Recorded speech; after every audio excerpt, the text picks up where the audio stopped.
Good morning student.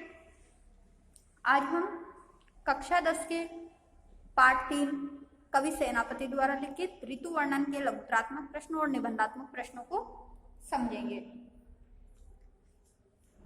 Question number 7, चतुरंग दल से सेनापति का क्या तात्पर्य है? लघुत्रात्मक प्रश्न क्वेश्चन नंबर 7। तो चतुरंग दल से यानी कि सेनापति का तात्पर्य है कि जो वसंत ऋतु क्या करती है, अपनी चतुरंगिनी सेना, जो कि चतुरंगिनी सेना क्या होती है, रथ, हाथी, घोड़े तथा पैदल चलने वाली सेना। उसी प्रकार से चतुरंगिनी जो सेना होती है वन, उपवन, वृक्षों तथा फूलों पर टूट पड़े हैं और वसंत ऋतु में इस प्रकार से सब हरे भरे हो चुके हैं। और फिर यही उपवन, वन, वृक्ष, फूल तथा वसंत ऋतु की क्या है, चतुरंगिनी सेना है, जो कि मानो की रथ, हाथी, घोड़े, पैदल चलने वाली जिस प्रकार से सेना का काम करती है, उसी प्रकार से ये वृक्ष, उपवन और फूल, पत्तियां, ये सभी भी वसंत ऋतु का आगमन कर रही है, उसका सेना का काम कर रही है। क्वेश्चन नंबर 1, सावन के माह में कामदेव नायिका को परेशान कैसे कर रहा है? अब सावन का महीना है, हरा भरा मौसम है, तो सावन के माह में कामदेव क्या होते हैं, चारों ओर वर्षा की बूंदें बरसाकर सारे वातावरण को नया जीवन दे रहे हैं।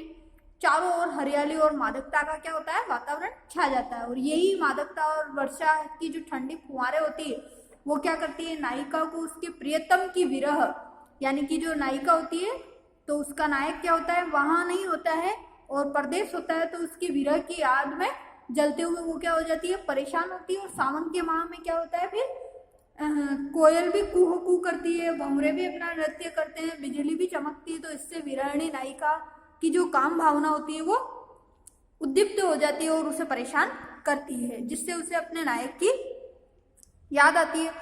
फिर है क्वेश्चन नंबर 9, ग्रीष्म ऋतु में बादल और हवा की क्या स्थिति हो गई है? तो ग्रीष्म ऋतु में बादल और हवा की स्थिति हो गई है कि बादल की जो ठंडी बूंदे हैं न तो वो बरसा रहा है और भयंकर ताप की वर्षा करता है।